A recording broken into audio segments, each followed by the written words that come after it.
वनवास के दिनों में भगवान श्री राम, लक्ष्मण और माता सीता अनेक पवित्र तीर्थस्थलों का दर्शन करते हुए गया क्षेत्र पहुंचे। गया क्षेत्र को पितृकर्मों और श्राद्ध के लिए अत्यंत पवित्र स्थान माना जाता है। एक दिन श्री राम और लक्ष्मण वन में जाने से पहले माता सीता को फल्गु नदी के तट पर बैठने के लिए कहकर चले गए। सीता जी नदी के किनारे शांतिपूर्वक बैठी थीं। कुछ समय बाद फल्गु नदी की रेत में से एक हाथ बाहर निकला। उस हाथ से एक दूसरी आवाज सुनाई दी, सीते, मुझे बहुत भूख लगी है, मुझे भोजन दो। वह आवाज बार बार सुनाई देने लगी। सीता जी आश्चर्यचकित हो गईं। ध्यान से सुनने पर उन्हें पता चला कि वह उनके ससुर महाराज दशरथ की आवाज थी। उस समय श्री राम और लक्ष्मण वहां नहीं थे और तुरंत भोजन की भी व्यवस्था नहीं थी। सीता जी समझ नहीं पा रही थीं कि क्या करें। अंत में उन्होंने अपने पतिव्रत धर्म और भक्ति की शक्ति से फल्गु नदी की रेत का पिंड बनाया, उसमें अन्न का आवाहन किया और उस हाथ को अर्पित कर दिया। उस पिंड को स्वीकार कर महाराज दशरथ की आत्मा तृप्त हो गई। उन्होंने सीता जी को आशीर्वाद दिया और फिर अदृश्य हो गए। इस घटना के साक्षी के रूप में सीता जी ने फल्गु नदी, तुलसी का पौधा, गाय, एक ब्राह्मण और पीपल के वृक्ष को साक्षी रखा। कुछ समय बाद श्री राम और लक्ष्मण लौट आए। तब सीता जी ने पूरी घटना उन्हें विस्तार से बताई। लेकिन यह सुनकर कि उन्होंने महाराज दशरथ को पिंडदान किया था, श्री राम और लक्ष्मण आश्चर्यचकित हो गए।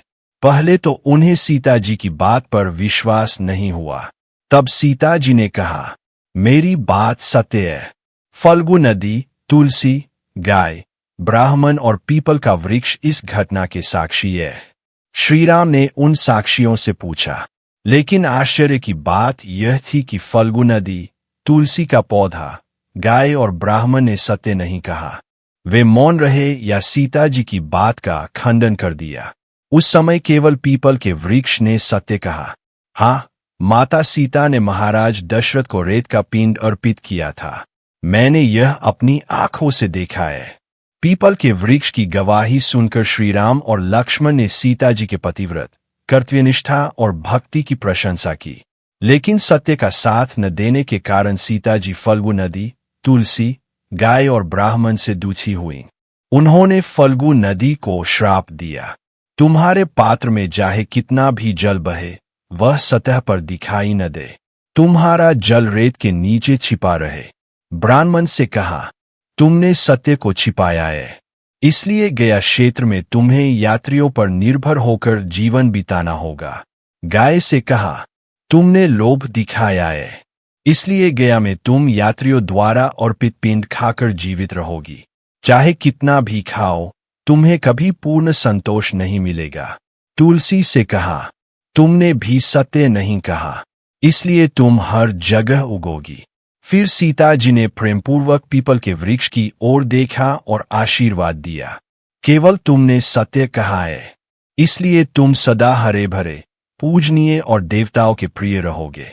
ऐसा माना जाता है कि तभी से पीपल का वृक्ष विशेष रूप से पवित्र माना जाने लगा। आज भी फल्गु नदी में सतह पर पानी दिखाई नहीं देता, किंतु लोगों का विश्वास है कि यदि रेत खोदी जाए तो उसके नीचे जल मिल जाता है। गया क्षेत्र में इस कथा को आज भी श्रद्धा और भक्ति के साथ स्मरण किया जाता है।